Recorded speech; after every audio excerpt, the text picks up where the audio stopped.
ప్రార్థన అంటే ఏంటి? దేవుడితో మాట్లాడతాం. దేవుడితో మాట్లాడు. దేవుడు ఒకటే ఆశపడుతున్నాడు, ప్రార్థన చేయి అంటే మాట్లాడు, నాతో మాట్లాడు.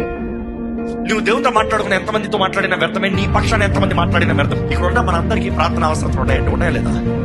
ప్రతి ఒక్కరికి సమస్య ఉంది, ఏదో ఒక పోరాటం ఉంది, ఏదో ఒక నూతన ప్రారంభం కావాలి, ఏదో కలవరం ఉంది, ఏదో ఒక విడుదల కావాలి, ఏదో ఒక జయం కావాలి.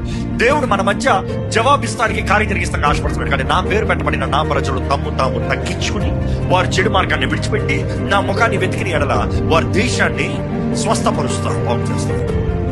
It is us who humble ourselves. మీరు ఉపవాసం ఉంటారు లేదో ఉపవాసం ఉంటారని నిర్ణయించు. Prize for concentration.